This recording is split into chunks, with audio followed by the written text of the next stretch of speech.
Hey guys, check out NowThatI'mOlder.com every Thursday for a brand new episode of the podcast, Now That I'm Older.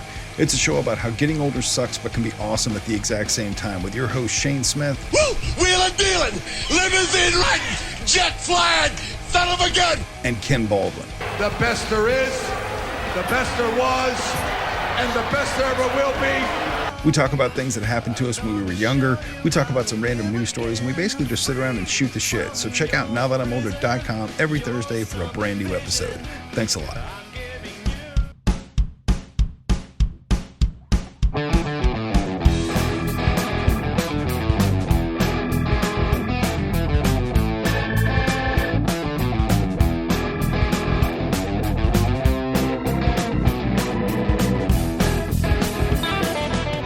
Ladies and gentlemen, I give you the eighth wonder of the world, the Powerful Nerdcast. Hello, my friends. Welcome to another awesome episode of the Powerful Nerdcast. I am Corey, your hostess with the mostest, and joined with me again, as always, is Christian. Hello, Internet. Yes, welcome to the show on this beautiful holiday week. It is, of course, Thanksgiving in a couple of days, and we are preparing to stuff ourselves mad with all of the amazing food, the great football games coming out this week. Not to mention, it'll give me plenty of extra time to continue playing Pokemon Sun and Moon, which I am completely obsessed over at the moment, which we'll definitely talk about a little bit today, but we have some really big topics for you guys.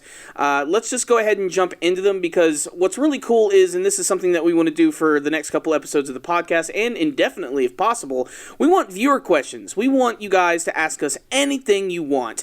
And our first question today is going to, and I lost it because I'm completely freaking unorganized. Anyway, let me take over for a second while you look, Corey. So, yeah, you guys, so Thanksgiving is here this week. We are T-minus 2 days away from stuffing ourselves and proving what everyone thinks about Americans to be true, that we eat way too much, and that is for sure happening this week. We are thankful for big belts. Corey, so what's your favorite, dish during Thanksgiving? Mine is definitely stuffing, and I would say pumpkin pie. Damn, man, that's hard to choose because they're all good in their own certain way. I don't know if I could choose just one. Pick two or three. Okay, then Highlights. Let's choose three. Favorite things, obviously, it's stereotypical, but you gotta have some turkey. It's not my favorite. Turkey. I like turkey with a little bit of gravy. Always freaking saves the day. I love it.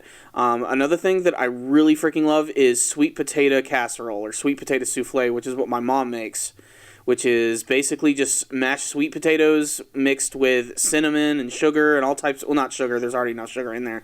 And pecans, and it's covered with marshmallows on the top. And she makes this streusel topping that she puts over it that just basically turns it into a dessert, but we serve it as a side dish. Sweet potato casserole is practically a dessert. I like how you added that in, because after you put marshmallows on it and it all bakes down, it's pretty much a dessert. Yeah, and like I said, she puts a crumbled streusel topping on the top with syrup and stuff, so it's sweet as shit. You fucking put some vanilla ice cream there and you got a dessert. Boom, there you go. Yeah, or a side dish. And then a third dish, because I got to throw something green in there.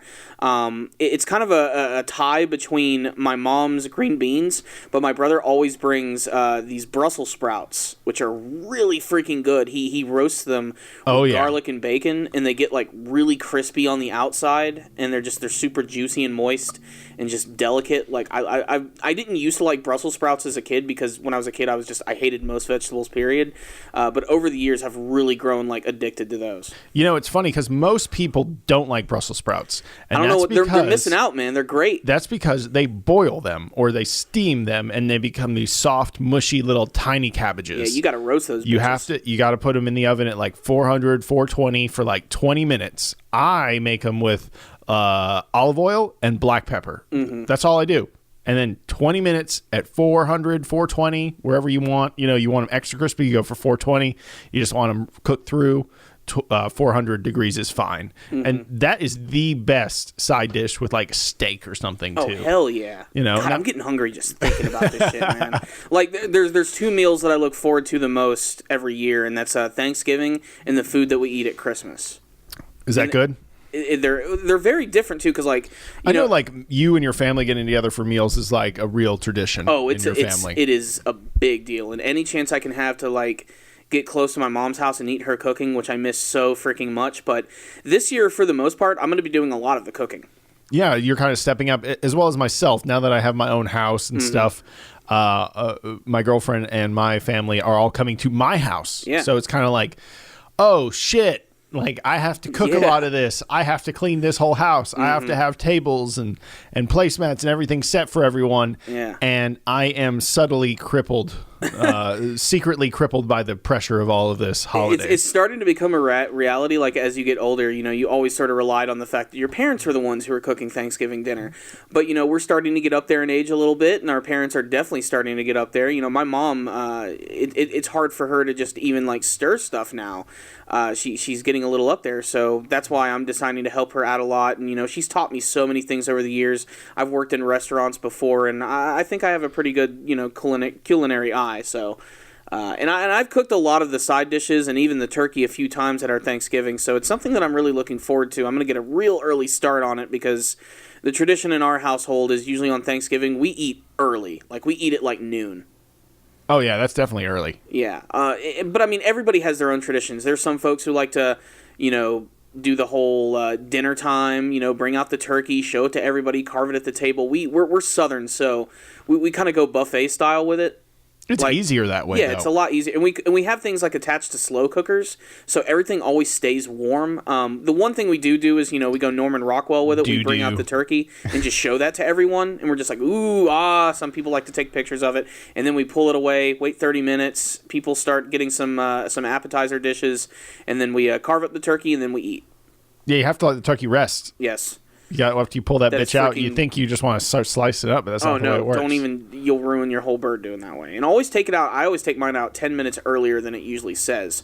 Because that thing is so hot, it's just a giant ball of hot meat, and it's just going to keep cooking no matter what. Like, it's going to take a while for that thing to cool down. Even after 30 minutes, it's still going to be pretty frigging hot.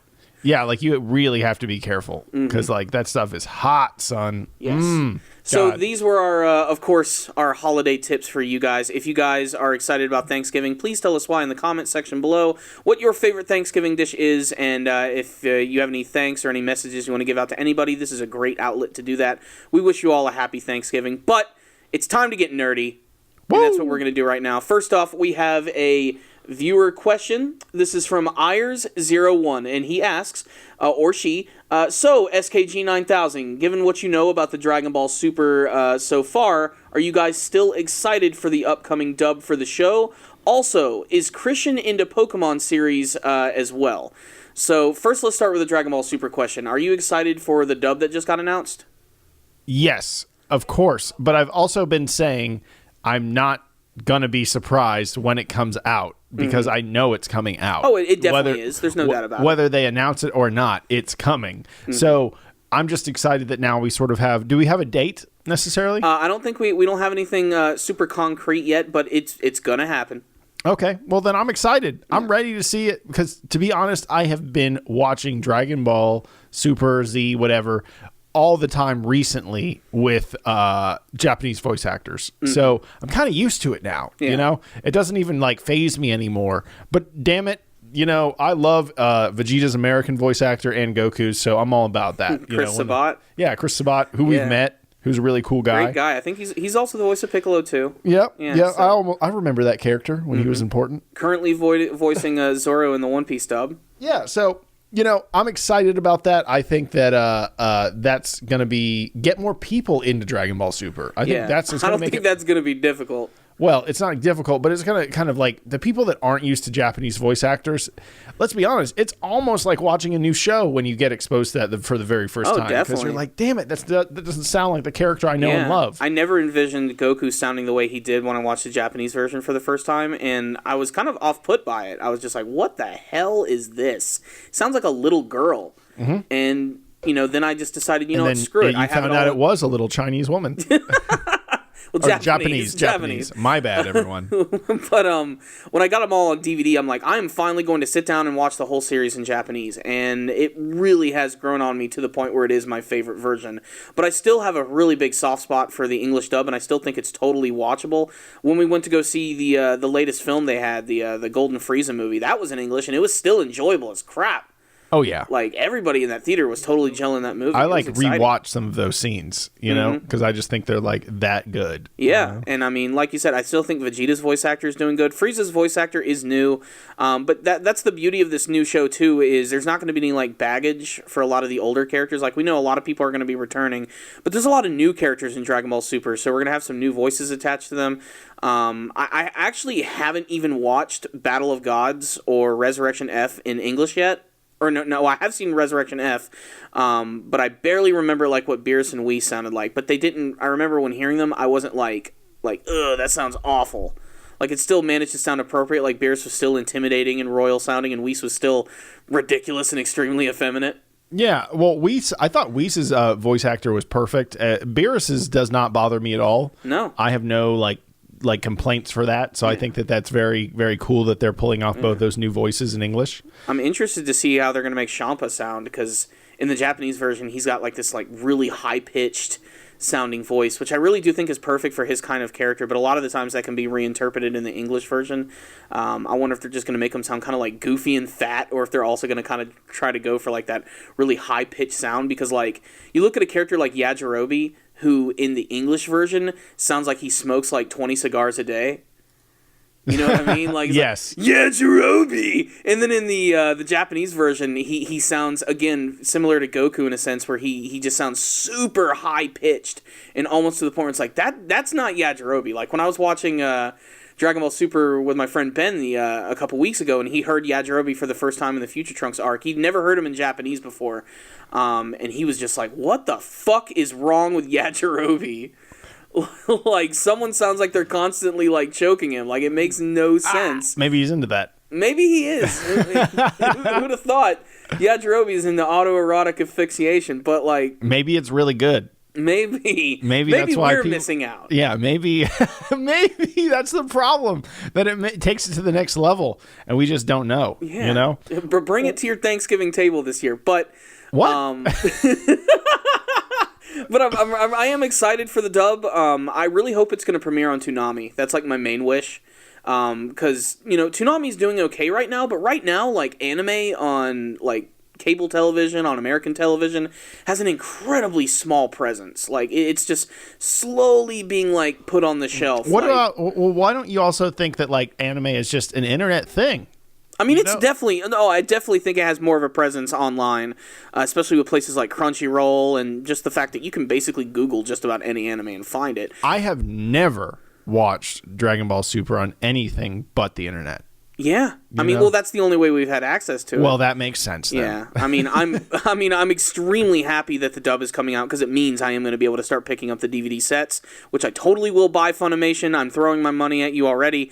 But... yeah, I mean, I want it to premiere on Toonami, because Toonami is doing really good right now, but they need, like, another really big, solid hit. Because, like I said, there's barely any anime even on Cartoon Network anymore.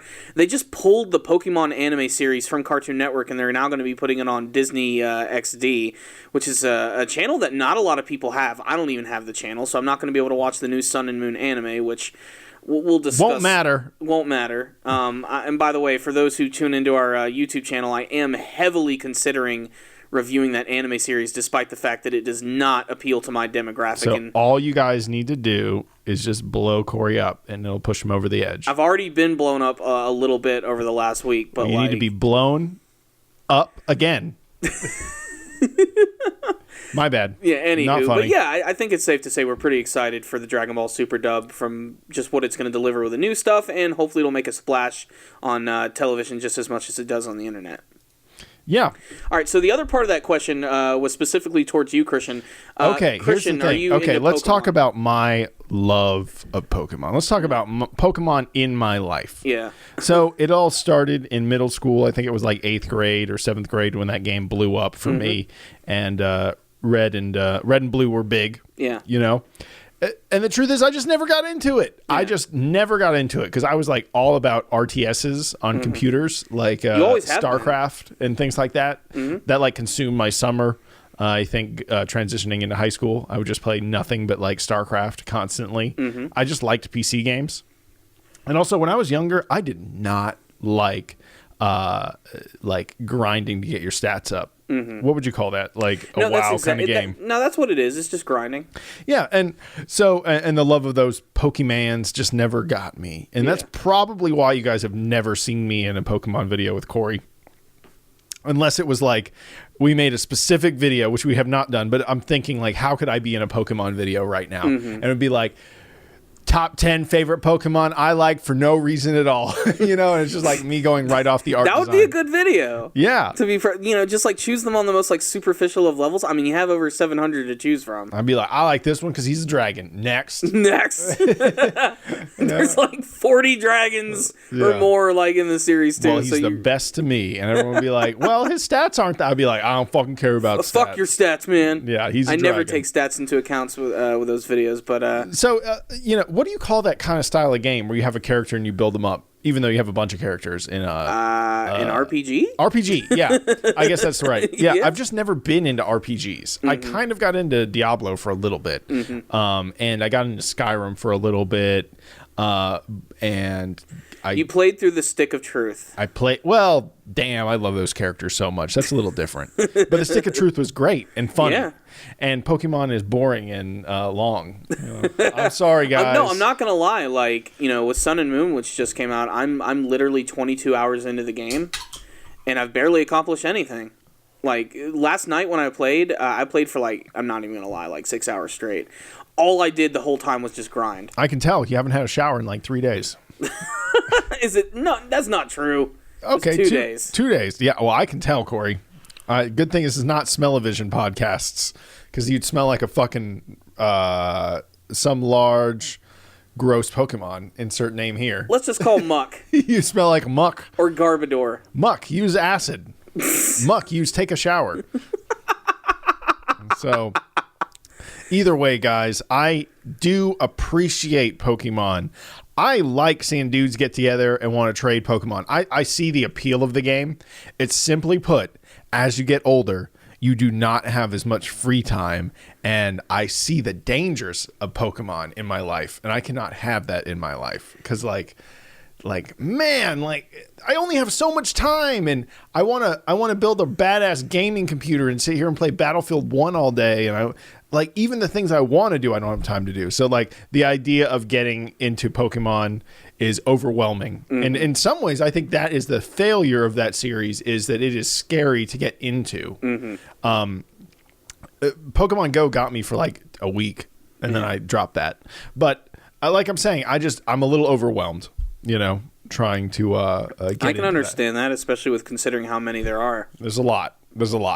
But to be fair, the games do ease you in pretty good. I mean, especially this new game right here. I think it's honestly the perfect jumping on point, if anything, just of how it explains every concept. And, it's always good when there's new Pokemon because everybody can experience them in a new way. I mean, there's so many. I keep running into things like, I'm like, what the fuck is that thing? That's like the coolest thing about the games is the sense of discovery. You're like, is that a Weedle? Is that a Weedle? No, it's a Spupa! It's a Spupa! Or a Grubbin! Exactly. It's just you get really excited when you run into new Pokemon. But I can understand you. I mean, this is a game series that's been going strong for 20 years with pretty much no breaks at all, and the metagame is growing like every couple years. There's always a new edition, which is changing things and changing up the rules. And there are some things they've introduced in Sun and Moon which have really shaken up like the entire metagame. Especially when it comes to the new concept of Z moves, and there's still Mega Evolutions involved. There's a Alolan Pokemon now. So there is a lot, but yeah, I can understand it. I'm actually really surprised you were able to escape from the wave of the Pokemon hype. I mean, we went to 2 different middle schools. In our middle school, Pokemon was like king. Like, everybody was all up into that bitch, especially like at the very beginning of 1999 when it came out at the end of 98. Everybody was just like, what is this stuff? Why is this so popular? And then 99, I swear to God, after we all came back from Christmas break, everyone had a new Game Boy Pocket.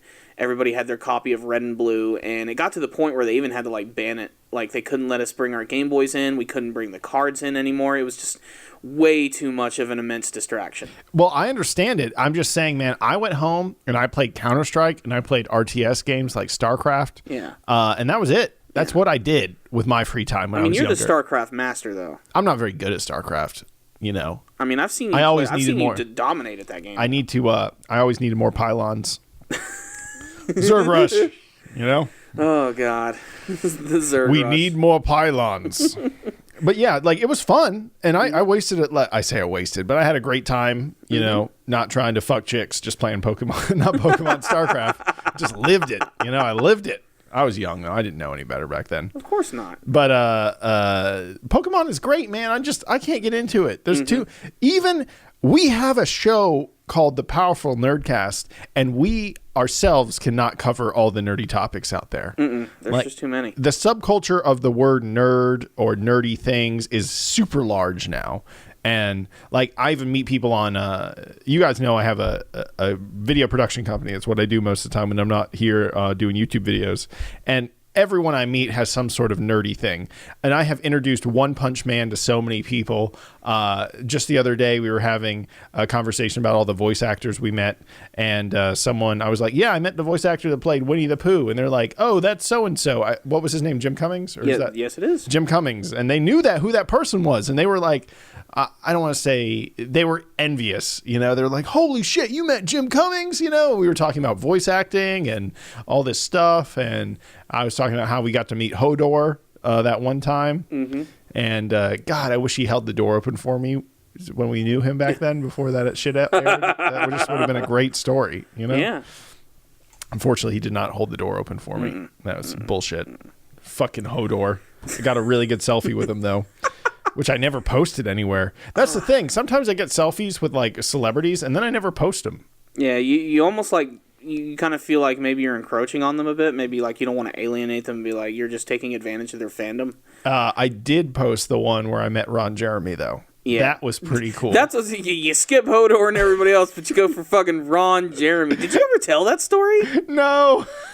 Here, before we move on, we're done with the whole Pokemon thing. We understand you're a casual fan. You've got to tell us this story of meeting the legendary Ron Jeremy. Okay.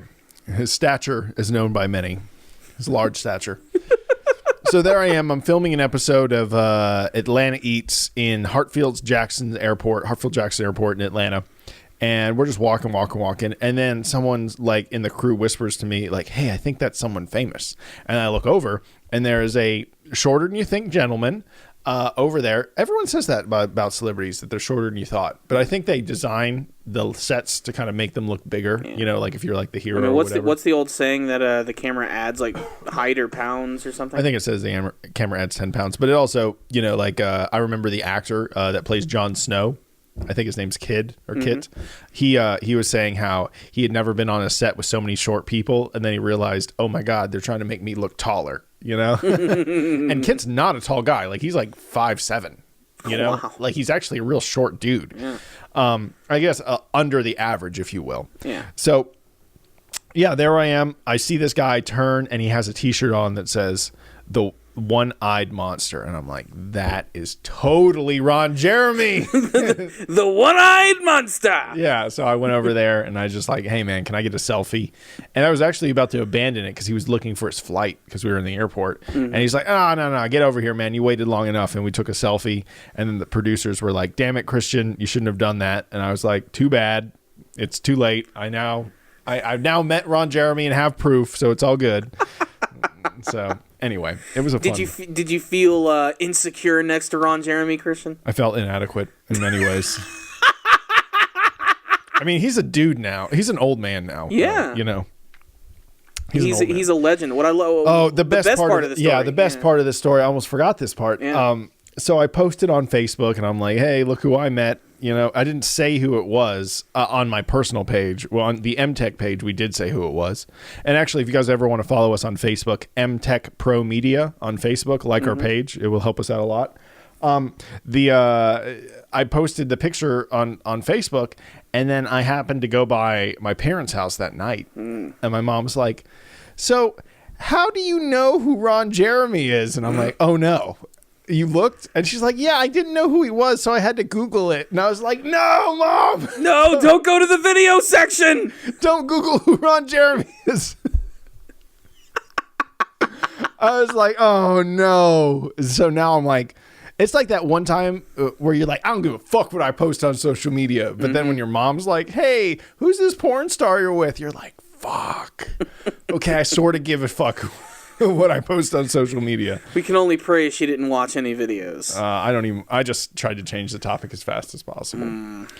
I think even your dad knew who he was, though. Yeah, I was talking to my dad about it, and I was like, hey, Christian was telling me he was at the airport today, and he met Ron Jeremy, and the first thing my dad said, how the hell do you know who Ron Jeremy is? And then, of course, I'm like, how do you know who Ron Jeremy is? And then everyone stares at each other awkwardly until the lights turn off. It's just like, oh, man. But, but I mean, that picture, when you sent me that, like, picture, I was just like, that was one of the funniest things. I was like, there was no, like, hesitation either. Like, you sent me that picture, I looked at it, I'm like, that's Christian with Ron Jeremy. What the fuck is going on? I know, it's crazy. Are you sure? And I was like, are you sure you're filming a cooking show today? Yeah. and nothing else. The white cream sauce got everywhere. Oh, God. Had to, man. No. It's in my eye, it burns. Anyway. So it was a fun day on set. I mean, I've met quite a few celebrities in the video production world. You just kind of do, because sometimes they're there, you know, they're part of the production. And the big celebrities I don't really care about, but like every time I meet like a famous comedian or who was that one guy I met, or I didn't really meet him, but I sort of saw him in passing. He's on Comedy Bang Bang, Reggie Watts. When I saw Reggie Watts, I was like, holy fuck, man, I love that guy's work, you know? But like, if I saw like, I don't know, who's some A-list Hollywood like dude? Tom Hanks? No, I would freak out if I met Tom Hanks. Okay, Julia Roberts. I could give two. Well, fuck Julia Roberts, I give first two and foremost. fucks about Julia Roberts. Yeah. But man, if you put like, you know, actually I care about the cast. I mean, of The what Walking if Dead. you saw Dave Chappelle at the airport? Well, I would have to scream, I'm Rick James, bitch. No. That would probably piss him off. Of course it would. But I mean, like, I did it. Just like if I saw Shaq, I'd have to yell out Kazam. Okay? Oh, God. Kazam! This generation doesn't know Kazam. They don't? No. Good. Maybe it's better I'm waiting that for the dies. inevitable remake with LeBron James. Or maybe that's just Space Jam. Space Jam. Is that confirmed that I have LeBron no James is idea. making a Space Jam? I don't know. Is It's been a rumor mill are those forever. cartoons dead? Like, is anyone ever going to use Bugs Bunny? I'm sure makes money every year. I don't think they're dead. I still just think not popular. there's tons of merchandise and Six Flags. Yeah, I mean, clearly, yeah, Six Flags and everything. I mean, it's just, I don't know. The fact that they've still been able to endure this long since like the 1940s is still pretty big. But I mean, I don't know if they have anything on like the Disney characters or anything.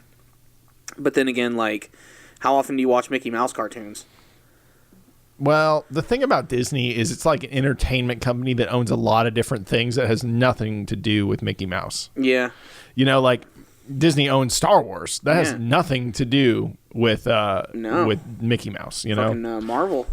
To be honest, Disney is a entertainment company that does adult things, but yet they want you to, you know, imagine them as still just a squeaky clean sort of concept, you know? So it's kind of sort of interesting. Yeah. Disney is a weird one, though. It is. But yeah, there we go. We got Ron Jeremy. We got Pokemon.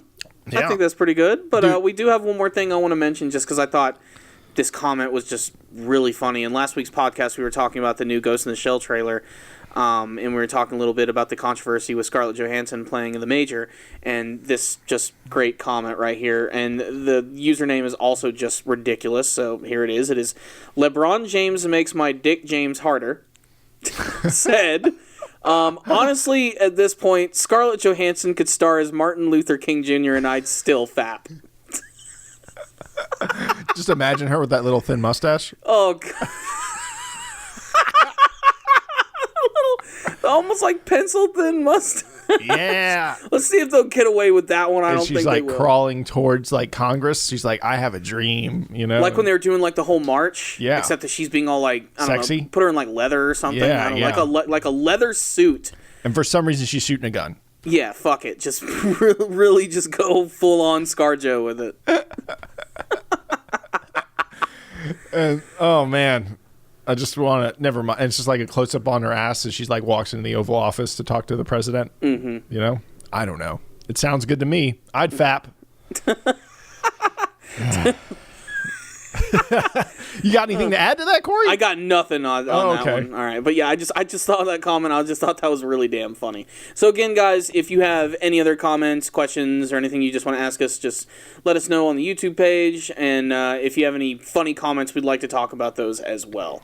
So moving on, I want to talk about this brand new movie trailer, which just came out in the last week. It's technically the second trailer for the film, but boy, is it different from the first. I'm talking about Kong Skull Island, the next big reboot of the King Kong franchise, which is also going to be tied to the brand new American Godzilla franchise. So this is all taking place within the same universe, and this is essentially the build-up to the inevitable Godzilla versus King Kong film.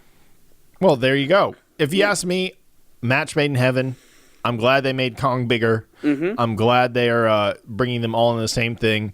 And these movie studios are not dumb. They are not trying to just one and done these series anymore. They're all trying to get them weaved into each other in the same universe and stuff like that. So I think we can thank Marvel for making that happen, or to a very lesser extent, looking back to 2003, Freddy versus Jason. Yeah, that, and I think that stupid as that movie is, I still want to give Netflix some credit, because Netflix always does episodic stuff so much better. Mm-hmm. So I think that they can't come out with episodes necessarily, but what they can do is do like sequels, and be like, hey, this is going to be like a fucking 14-part sequel, thing. So I think that they're doing a really good job with that, and I'm excited about that. Yeah. So the brand new trailer is a little strange, mostly in a tonal sense. The whole point of King Kong is that it's just a movie about like this giant gorilla. He's basically a monster. He lives on this island, and in the original film, they take him to New York, and you know the whole story of King Kong. But that alone, like when you just talk about it out loud, oh, it's a giant gorilla. It's definitely got a bit of campiness to it. You kind of just have to take it for what it is. If you try to think about it too much, you end up getting Peter Jackson's King Kong, which I think was way too long and way too serious a lot of the time. It didn't bother me. I thought it was a good movie. I just think people just were, trying to take it too seriously themselves. And also, man, they wasted so much time building up those characters. Yeah, well, I mean, the beginning movie was over 3 hours long. I'm sure the extended cut is like a 4-hour movie, You know how long the original King Kong is? It's under an hour and a half. I was going to say 45 minutes, but I don't know. Whoa, that's way too damn short. Well, who knows? There were no rules for movies back then. Yeah, but I mean, in the original King Kong, you get to the island in 10 minutes. There's no waiting. You get right to the good stuff. You get it. There's an adventurer movie star. There's a director. There's the hot chick, and now go. But the thing about this King Kong movie is that it's taking a brand new direction. Seeing as how this is another reboot, it's going to actually be set in the 1970s, which has already got me scratching my head a little bit, considering that the Godzilla reboot takes place in modern times. So I'm really curious as to if this is going to be the actual Kong that fights Godzilla, or if it's going to be a younger Kong that we see in the movie, maybe a family member. But the Kong that they show in the trailer, I think looks really cool. It's very different from some of the other interpretations, but taking a lot of inspiration from the original 1933 movie, but also a little bit of inspiration from the 1970s King Kong, which, did you ever see that version? Yes. Is that one when they give him a heart transplant? Oh boy. That's a King Kong movie we barely acknowledge. That's King Kong Lives. That's actually the sequel to the 70s version, which has Jeff Bridges in it, the dude. The dude. I don't know if you remember. It was. Was he the friend of King Kong in that one? No, it was still the same thing. It was another female, another hot blonde chick who falls in love with Kong. Not so much falls in love, but has a strong relationship, almost like a pet with King Kong, and King Kong loves her. But I mean, it's the same general plot as the original movie. It's just that one is also set during the 1970s when it was made, and unlike the ending of the film where King Kong goes up the Empire State Building, in the 70s version, he actually goes on the Twin Towers. Well, that doesn't work out. It doesn't, obviously. It's you watch it nowadays, and it's going to seem a little weird in a post-humorous kind of sense, but never forget Harambe. Oh god, that was my worst thing. When I saw that Kong trailer, I'm like, how many fucking Harambe comments can we fit in there? And thank God there weren't that many. I think it's actually starting to die down a little bit, which we need to let that fucking shit go. Plus, that meme was just not funny. It was just stupid. But this version of Kong takes a lot of inspiration from 1930 version and the 70s version because if you've noticed in the trailer, he stands upright a lot. Yes. Like, he's not like the Peter Jackson version where they basically just made a realistic giant gorilla. Like the way he moved around and stuff, like using his knuckles to walk around and, Donkey Kong style. Yeah. But this one is definitely more upright and taller, which I honestly think is more fitting, especially if he's going to be fighting against Godzilla. He is big, but I still think he is a little smaller than Godzilla. But, then again, the Muto were able to fight against Godzilla, and they were way smaller. They almost beat Godzilla. Yeah, they did. They whipped his ass. So I honestly think Kong is going to give him one hell of a match. I mean, Godzilla clearly has an advantage simply because of his size and the fact that he can breathe fucking atomic rays. But this is giving us our very first glimpse of what Kong's going to be capable of. And I also love the fact that the movie is, I believe, going to be set entirely on the island. I think it's going to be all about them discovering this island and finding all these other monsters and creatures. There are other creatures in the movie, which are freaking awesome looking. There are these things, I think they call them skull crawlers. Yeah. Which are like these like weird lizard creatures, which if the trailer is any indication, like you see these like giant gorilla skeletons, which I'm assuming these creatures have like eaten. Yes. And they've basically almost made like Kong's entire like family or like the species like extinct. And there's all types of other creatures you can see in the trailer. There's like a giant water buffalo that's coming out of this swamp. There's this massive, creepy-ass looking spider, which they're firing at with a machine gun, which it's King Kong. You got to have some giant bug creatures, especially after the Peter Jackson movie, which... That part was scary. That scene was disturbing. Like, my girlfriend does not like bugs. She can't watch that scene. Oh, my God. It's terrifying. It is one of the most nightmare fuel-induced scenes that I've ever seen, and it goes on and on and on. It's so freaking terrifying. I hate that. I think Peter Jackson does CGI better than a lot of people. Yeah, the CGI... Well, to be fair, there were moments in the Peter Jackson version where the CGI looked good, but then there were moments that I thought looked kind of bad, like the whole the Brontosaurus stampede. Like, while it's an impressive sequence, like, it just looks so fake. Like, you can tell those people are not, like... They should have all been crushed instantly, but they're just, like, casually running around these things. Yeah, it's a little like they're almost like on rails compared to, like, where the dinosaurs are walking and stuff. I mean, what do you think of the effects in this one? Like, how Kong looks? Like, I don't think it looks that much better, to be honest, than Peter Jackson. I don't think it looks that much better either. The one thing I do think is that it has a really decided tone of smoky and hard to see and, like, war. It looks like fucking Apocalypse Now with monsters. That's actually a really good thing to bring up, because since this is set during the 1970s, it does kind of have like that like post-Vietnam feel to it. Yes, especially with the military that's going to be involved. I mean, we have to remember Sam Jackson's going to be in this movie. Which automatically... immediately makes it, like, probably entertaining and kind of campy. You have John Goodman, of all people, who's going to be playing a character in this movie. You have Tom Hiddleston, who has become a huge actor over the last couple of years. That's Loki? Famous for playing Loki from the Marvel films. And I'm just looking at the other members of the cast. Unfortunately, just not too many other people I recognize, except, of course, for Dr. Steve Brule. Steve Brule. John C. Reilly, who...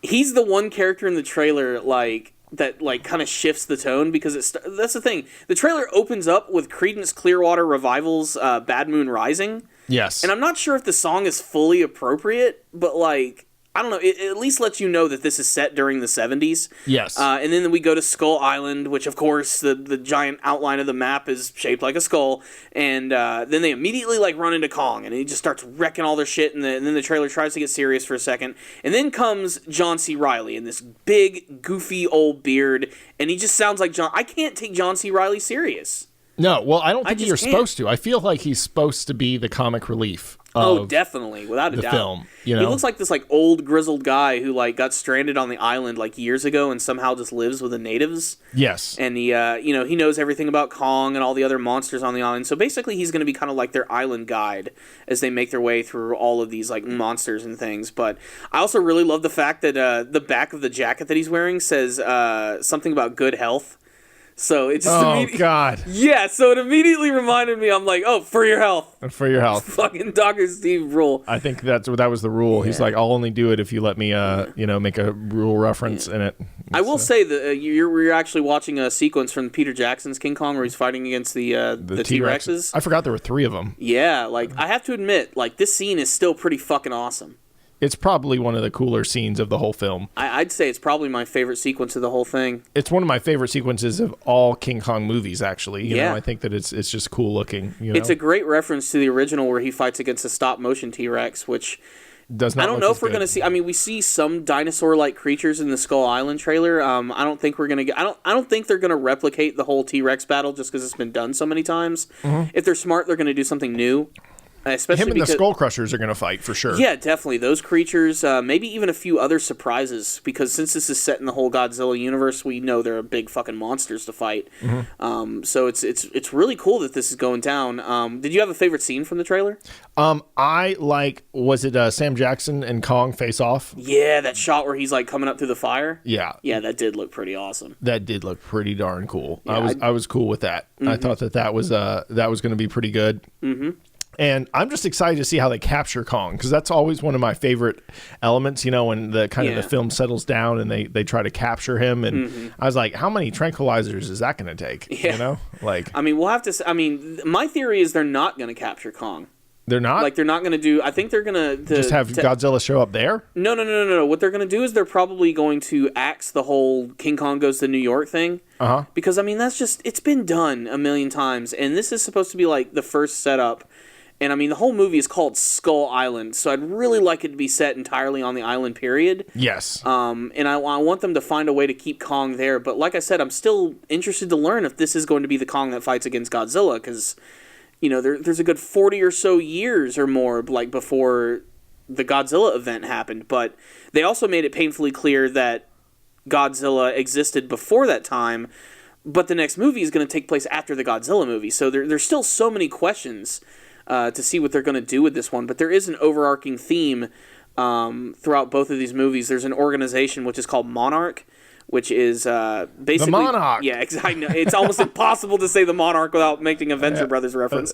But, like, their whole point of existing is to try and, like, find these monsters and, like, document them and stuff. So we're probably going to see the origins of their... Oh, in this scene.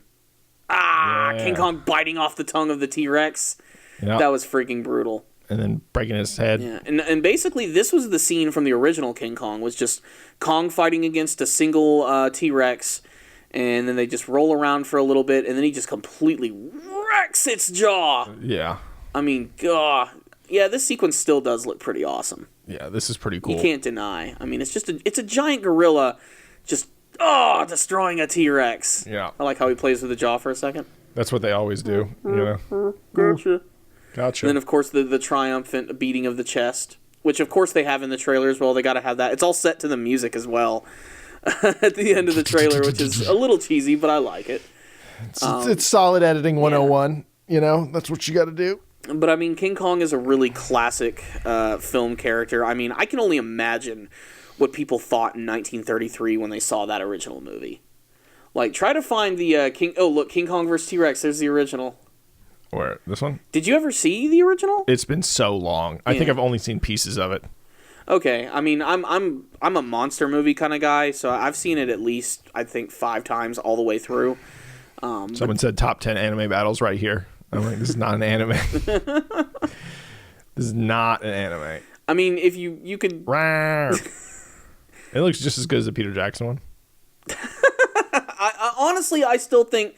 I mean, yes, it's old school filmmaking, but, like, at the time, there had never been special effects like this before. No one had ever seen stop-motion monsters fighting before, so this just had to blow people's freaking minds. It was ridiculous.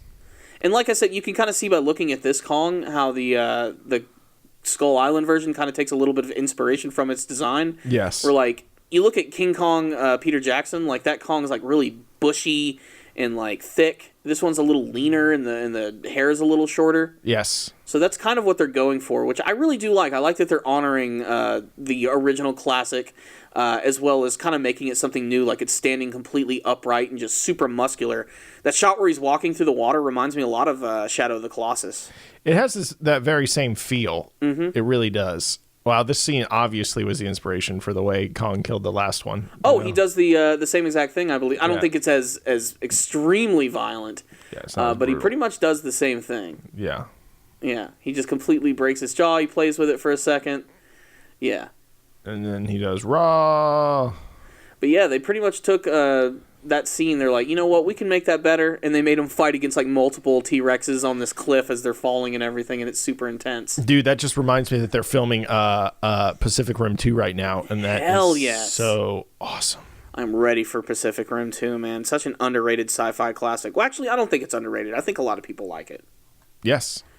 You know, I don't think there's enough people talking about it, but I mean, we'll see. It's got John Boyega in it, starring as the son of Idris Elba's character. We are canceling the apocalypse. That guy, I can't wait to see him in action. None of the other characters, though, I think are returning. I think it's like an entirely new cast. I guess I'm okay with that. Which is kind of disappointing. I don't know. I wanted to see more of Rinko Kikuchi, who I totally wish would bear my children, but like I like the main dude. Yeah. I thought he was good. He's all right, yeah. And I like at the end of the movie, they did not kiss, you know? Yeah, I mean, they could have totally gone down that route. And they didn't. They were really smart in doing that. But I mean, they're not even going to be in the next movie, so we're not going to see their continuation. But I do hope Ron Perlman comes back. Because, I mean, it's Ron fucking Perlman. But also, that actor that director is the same one with Hellboy and everything. So him and Ron Perlman is kind of like the same thing with Johnny Depp and what's the other director? and Tim Burton. Yeah, like it's kind of like, you know, you get both of them when you get one of them. So that doesn't surprise me at all. Yeah, where's our third fucking Hellboy movie? I can never say this guy's name. What's the director's name? Guillermo del Toro. He says he needs about I think he said $20 million to make it minimum, and he can't get the funding. Really? So, how can they not get did the second movie not do as hot? I thought it did fine. I thought it was good. I enjoy I do movies. Like the first one more, but I think the second movie, visually speaking, is way awesome. Better. Yeah. You could see that a lot of Pan's Labyrinth affected the design of that movie, but like for the better. Absolutely. I remember when I took you to Pan's Labyrinth and you had no idea what the fuck that movie was going to be about. God, that was the best way to experience that. Yeah. Because I really knew, I was like, what the fuck is Pan's Labyrinth? And I'm like, it's not too often I go to a movie like completely blind, but that was one of those moments. And at first I thought it was just going to be a fantasy movie, and then all of a sudden there's extreme executions and demons that eat babies with eyeballs in the hands. And rape and violence, and I'm just like, what the fuck is this? But it blew my mind. It was one of the most beautiful movies I've ever seen, and so visually stunning, and it had a great story. And I think it's one of those timeless movies. Like, you can watch Pan's Labyrinth 10 years, 20 years from now, and it'll still have the same impact because it's a period piece as well. Oh, yeah. It's just a really good-looking movie. Mm-hmm. And also, it uses, practical effects. A lot. Yeah. And that is awesome because, man, you just don't see that anymore. You know, you really don't see that as much. And it's safe to say Pan's Labyrinth is going to probably age better than, say, Pacific Rim. Simply just because Pacific Rim, they couldn't do it without CG. I don't think at this point. I mean, there's no way they could make an animatronic look that good. But then again, I mean, they are robots, so maybe it could work. No, it wouldn't. Because I do think Pacific Rim has some pretty good effects. But when I'm watching it, I do feel like I'm watching a video game cutscene a lot. Yeah, I have a whole bunch. Like I have a friend that's not really like into anime and monsters and everything. But I was like, look, we're not going to get all into the story. I'm just gonna fast forward to the good parts, and he loved it, but he wasn't into the visual styling so much, you know. So it's a certain thing, Certain people like certain stuff. I mean, as long as they bring the elbow rocket back, I'm happy. The elbow rocket. I want them to use swords from the first fight. Like they shouldn't hide the swords like it was a secret weapon, I think it was also kind of like a veiled reference to the classic mecha shows and Power Rangers of the past, where we have nothing left, no more weapons, but we do have our sword, which is the best weapon, and we don't use it till the end. Well, there was a very important reason as to why they couldn't use the sword when they were in the city, and that's because the blood from the kaiju would destroy everything. Oh, well, fuck that. Kill him anyway. You got to just do it. You just got to kill him. You had to be careful, though. That stuff was going to shower all over the place. Yeah. Which is why they waited to do it when they were, like, in the atmosphere. Oh, that's true. Mm-hmm. Yep. Well, there's always a reason. Yep. Most likely it's after the fact they tell you about it. Yep. But yeah. But tell you what, man, I could not be more excited about Pacific Rim 2, even though it's just filming now, which probably means we're not going to see it for another year. At best. At best. Because the special effects probably take forever to do. Oh, the post-production on that movie is going to be nuts. Yeah. It's going to be insane. They'll probably be able to actually film it pretty quick, to be perfectly honest. But, I mean, those movies also did have some good practicals, like the whole set they created when they're, like, in the cockpit. Yeah, and the helmets filling up with gel and stuff, which is obviously a anime reference in many ways. Oh, it's Evangelion. Yeah. There's no doubt it is. It's just Evangelion. It's Evangelion, right? But, I mean, those that's kind of the whole point of Pacific Rim, though. It's like paying homage to all those classic mecha series. And the practicals of the cockpit, you know? Yeah. Like the whole feel and how they... like they actually created like a massive like moving set. Yeah. That they could actually like film them in, which I really commend them for. They could have totally just done this overblown Transformers, Michael Bay CGI bullshit. And they made it seem actually organic and real by seeing them in there. Yeah. And like in those cool suits. Yeah, it was very cool. I really like Pacific Rim. I want to rewatch it just talking about it. Yeah. I mean, it really is. I still think it holds up. It's just... It's one of those like... And it's original. That's the thing. Even though it does pay homage to a lot of things, it's something new and original, not based on a graphic novel or based on a comic book or a movie or a TV show. It's just we're not creative, is what it might be called. It's actually creative, which that's probably another reason why I'm probably more hyped for that than Kong Skull Island. But I am really interested to see what they're going to do with this brand new King Kong because I love those movies a lot. The original is still my favorite, like bar none, but Peter Jackson's is right behind that. And I do have a soft spot for the 70s version, which, like I said, it's got the dude in it. You know, you got to check out the original King Kong. And we haven't even talked about the original King Kong versus Godzilla. Look at how horrible that is. How did they even get the rights? Did they actually get the rights? They did. They did get the rights to King Kong. Uh-huh. But obviously they made some big differences. Did they get the rights to Godzilla? Because neither of these characters look right. No. It is a Godzilla movie, first and foremost, but made by Toho. That doesn't look like Godzilla, really. Well, to be fair, Godzilla looks almost different in every movie. Like, if you look at Godzilla... And this was only the third Godzilla movie. Oh, well, that's why. Okay, it's early Godzilla. Like, Godzilla before this looked different. The Godzilla after this movie looks different. The Godzilla after that one looks different. They're scratching and hugging each other. Yeah. The fact of the matter is, too, these suits get degraded and broken. And after all this, like, heavy use and stuff, they can't last forever. And Godzilla does look different a lot. I mean, hell, look at Shin Godzilla compared to the newest one compared to some of the other ones we've seen. Wow. The only CG shot or stop motion shot in the movie was that one you just saw, the drop kick. The drop kick. Yeah. Here it comes. Here it comes. Boom. Boom. The only stop motion one. God, in the that's film. horrible. But I used to watch this as a kid all the time. Ugh. It's not good at all. It is also weird seeing King Kong like a suited version. Yeah. Which is also what's strange about the 1970s King Kong, the one with Jeff Bridges. That King Kong is a man in a suit. But really? But it looks significantly... See if you can find the 1970s King Kong. Okay. Just do King Kong 19... Let's see. I think it was 75, but I'm not sure. We'll be able to find it at least. 76. Jessica Lange, that's who it was. She sounds famous. Yeah, I think I've heard that name before. She was very big back in the day. She was. But I mean, like, it's fun. Jeff Bridges in this movie even looks like the dude. Like, he has long hair, but it's definitely one of the younger. He definitely looks a lot younger. But there's like a practical hand. But there's a dude in a suit. There's a dude in a suit with a small amount of animatronics for the face. The classic, the waterfall scene, as many people like to call it.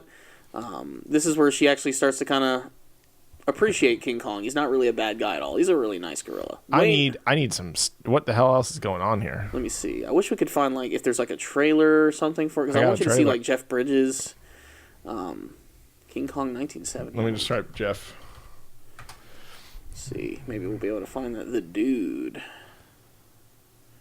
That's just a clip. There's Jeff Bridges right there. That's all I want to see. I want to see the dude in its natural dude habitat. But, I mean, it ends the same way. I mean, they go to the island. You get to see King Kong. He fights against a couple monsters. The big difference is in that one, he doesn't fight against as many monsters. He fights against a giant boa constrictor, like a giant snake. I remember that. Yep. And then I think he, like, bites its neck off and stuff. Yeah. And then they bring him to the city, and he does the whole breakout. And then he goes to the top of the... Empire, not the Empire, the Twin Towers. They shoot him down. Like, even on the poster, there he is on the Twin Towers. I remember that image. Yeah, that was the one they used a lot for, because they had the King Kong ride at Universal Studios in Orlando. And I rode that. Yeah, I'm glad I got to ride that too. Like, it wasn't that great of a ride, but for what it was as a kid, I was like, holy shit! Like, you did feel like you were in the, oh yeah, there's the ending, where he gets, all the helicopters come in. Yeah, this time it's helicopters. And they didn't have biplanes in the 70s? No, they really wanted to. I mean, they light King Kong up in this movie. They just completely wreck him. I think he takes out like a couple of the helicopters. Yeah, boom! But yeah, this is basically, this one kind of felt like a kaiju movie. Yeah, like kind of like a Godzilla movie, just because he was in a suit. But it ends pretty much the same way. He dies, falls over, and then there was the sequel to this, like you said, where they actually give him a fucking heart transplant. Yeah. But that movie sucks. Really? Yeah, it's so bad. Oh my god, it's terrible. Really? Yeah, there's even Dr. Wolfula reviewed that one. Oh man. And then how many are there? More than one now? Let me see. There's a few here. There's one. Yeah, there's a female Kong, and there's the male Kong, and then they have a baby, and it's terrible. Oh my so bad. God. Did you? There was also a sequel to the Japanese Godzilla vs. King Kong. It was a singular King Kong movie, where King Kong fights against a Mecha Kong. Okay, let me type that in. Okay. King. I think it's called King Kong on the loose, or I'm not sure. Megalodon. Mechanicong. There it is. It's called Mechanicong. Oh my god! If we can find this, it'll be awesome. Oh man, here it is. King Kong versus Mecha Kong. Okay, I gotcha. Right. Let's keep it moving, guys. All these other movies in here. Oh, what's that turtle? Gamera! Why has there not been a Gamera versus Godzilla movie? I don't know. You think they were both very popular? Yeah. Oh, here it is. It's very dark and shittily lit on purpose. Yeah, well, I mean, you're looking at some bad footage. God. King Kong Escapes. That's what it's called. King Kong Escapes. King Kong Escapes, and that's the one that has the Mecha Kong in it. And even as a kid, I was like, this sucks. Like, I just really wasn't getting into it all that much. I didn't even know this existed, Corey. Really? You didn't? No. Oh, man. It was made from the people who made Godzilla, so it kind of has like that same feel to it. But, I mean, yeah, they're like, fuck it, let's see if we can make our very own Japanese King Kong franchise. And they started with one movie, and they never went any farther. They were like, oh, and we fucked up. Yep. Can't do this. Come on, guys. I want to see some of this. Oh, I don't want to see this guy talking about it. Okay. Well, that looks like crap. Look at that Mecha Kong, though. Like, it looks like fucking Donkey Kong. Yeah, he's got a head laser. He has a head... Pew, pew, pew. Pew, pew, pew. Mass number 2. I like his dead eyes. That's like the worst thing about the suited King Kong. It's just he looks so lifeless. Mecha Kong roars. Let's hear this. Or Mecha King Kong roars. Let me turn this up. Oh, that's just horrible. That's so old. Why is a robot roar? But look at that goofy face. That looks like fucking Donkey Kong. He's got like a samurai back helmet, though. Yeah. Those are some old school Toho effects. That is some old school sound effects right there. But who knows? Maybe with this reboot, we might even get our very own Mechanicong. King Kong Escapes. Yep. Dun, dun, dun. But the thing that was interesting about this movie is that even though it was made by the Japanese, it was also a joint project made in America as well. So there's a lot of American actors in the movie. So yeah. That's them trying to make money. Yeah. They're like, there's white people you recognize in this. Oh, God. Just look at the way he moves. It's so bad. Don't reference Mechagodzilla. That's good, okay? Oh, I love Godzilla vs. Mechagodzilla. I think the first one is great. Yeah, that was the first Godzilla movie I ever saw. Yeah. And it has King Caesar. King Caesar. But you have to sing a fucking 10-minute song to wake his ass up. And then all he does is shake his ears and then get blown away.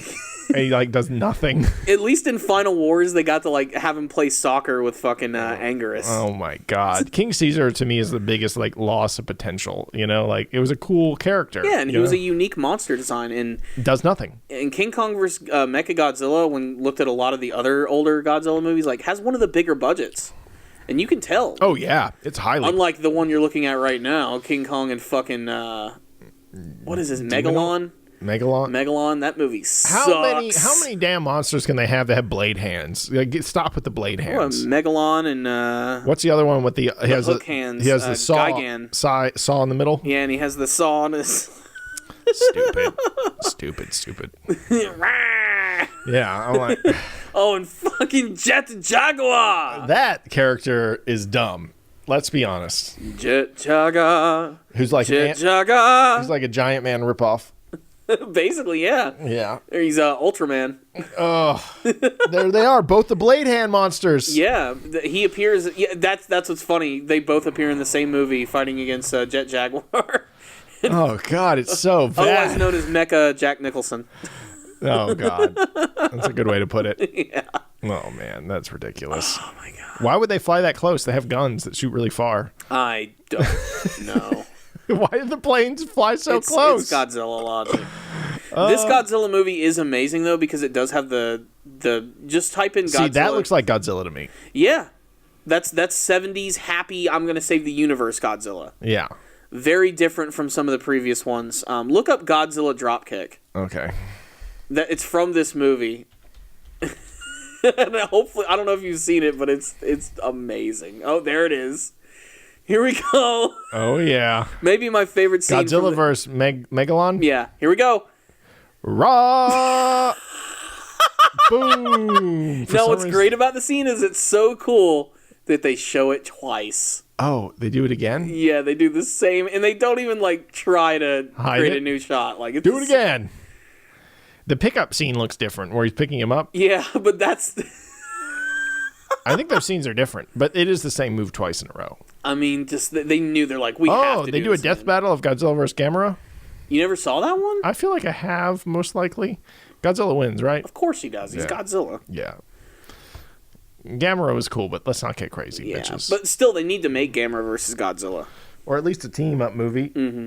It makes sense. It could be a good team-up movie because Godzilla already has a turtle buddy, you know? True.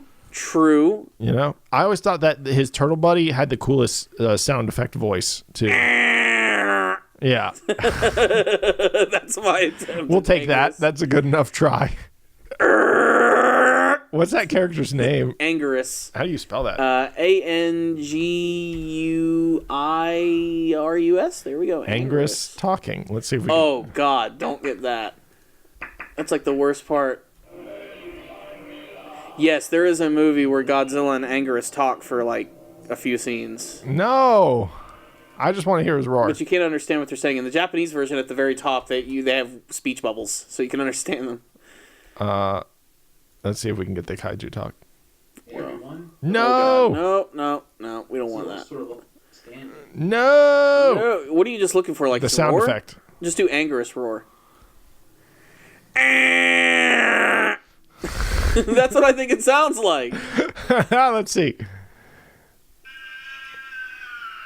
It has kind of this cooler sound. I just feel like it's a different sound compared to all the other monsters. That's what the title of the podcast should be called. I was going to say Anguirus roar, not you know. Oh my god. Oh my god. Whatever, Corey. I hope this is entertaining, guys. I don't even know anymore. I've given up. I think we're trying to make a good show. Let's play it back one more time, guys.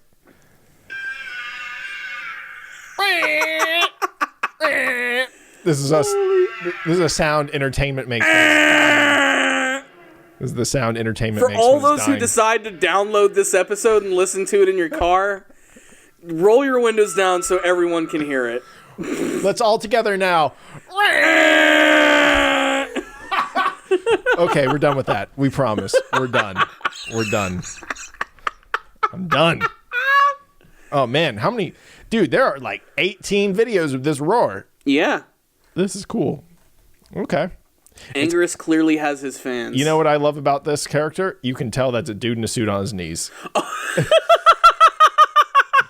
It's not even like anatomically. Oh, no, they don't even try. They're like, we're not even going to try to make him stand upright or try to make it seem like, no, just bend your knees back, whatever. Yeah. There's like Anguirus always looks like he's a child crawling. Yeah. It looks pretty It might have been a little different in the Final Wars version, but I think that's the way he's always been. Dude. Okay. Anyway, Godzilla memories, dudes. Did we have another topic? I feel like we might have missed something. We do have one more thing that we could talk about. Yeah, let's go for it. Which is the new Death Battle. Oh, yeah. So, Death Battle's awesome. I think we can all agree on that one. And the last time we talked about Death Battle, I believe, was Hulk versus Doomsday. At the very end, they previewed the fact that Zorro is going to be fighting next. And we've been desperately trying to figure out who it's going to be. They have revealed that Zorro is going to be fighting from Fairy Tail, Ezra Scarlet. Zorro wins. No question at all. Right here. I called it. So, like, you at least read Fairy Tail, right? Scarlet's a cool character. She's probably the only redeemable female in that show that isn't overly... Urza Scarlet. I'm sorry, I said Ezra. Well, anyway, I know who you meant. The one that has, like, armor that appears, you know, and stuff like that. Or as I know her, the hot redheaded chick. Well, I just think that she's actually a capable fighter. She doesn't just outthink the bad guy, you know, like, oh, you fell for my trap. Yeah. She actually is, like, powerful. I feel that her character could possibly put up a fight, but at the end of the day, when Zorro wants to cut her, he's going to cut her, you know? Really? You don't think her armor could protect her from any of his attacks? You don't. Then again, Zorro has cut mountains in half. Look, you don't beat Zorro by taking an attack and being stronger. You dodge the attack and then attack him. You know, you don't beat Zorro by taking the attack. You know, we've seen that never work, you know? So but can't she summon like countless numbers of swords and stuff? Zorro has 3 swords and he can make his arms grow. And, yeah, but you know, I mean, I don't know. Has she ever done anything? Because I don't follow Fairy Tail that much. Has she done anything like to the equivalent of Zorro? No, her armor just gets bigger and her swords get longer, and you know she's like new form. You know, I don't know. Maybe I'm misjudging that character, but I am saying like 5-1 he wins. You know? Even one of the comments on the Zorro video says, "Correct me if I'm wrong, but I haven't watched Fairy Tail. But isn't her ability like literal plot armor?" I like that one of this ones. I pray that Zorro learned how to cut through friendship before fighting. Because every time the friends are in trouble, fucking, I have to win or else my friends are going to get in trouble and killed. And then they win, you know, insert Fairy Tale plot right there. Yeah. And does she have she has multiple forms that she can go through, right? Look at like this fucking Sawyer 7 made a damn video about this. Yeah, like you have to realize this is a death battle that has got the anime community kind of freaking out because whoever wins, there's going to be a shitstorm. Yeah. You know, the Fairy Tail fans will be pissed if Zorro wins, and the One Piece fans will be pissed if Urza wins. It's just, they want their favorite character to win, but it's hard to say. I mean, Zorro has existed a lot longer than Urza has, but I mean, I've seen Urza do some crazy shit. Like, she's really powerful. They could. I see what people are saying. They could let her win because of plot armor. Like, they could, like, whip that out as an ability. You know, like, oh, her plot armor is so strong, it caused her to win, you know? So that's interesting. And Zorro isn't the most powerful swordsman in the world yet in the show, so he could, you know, possibly be I guess the only defeated. other ones that stand against him would be Mihawk and whoever else we haven't seen. There's a ton of people we haven't seen. You know, there might be people like on the big Emperor's What was Cruise Shank's swordsman was so powerful that they were kind of scared about that, you know? Remember? Yeah, they were even building him up too. Yeah, so I think that's kind of cool. God, fucking, I love YouTube. There's so much randomness on it that you can literally, like, spend days watching stupid shit. Like, we watched 4 videos on how to make fried apple pies this morning. You know? So all for the purpose of Thanksgiving. Yeah, I was like, yeah. Every time I want to learn something, I just, like, watch YouTube videos.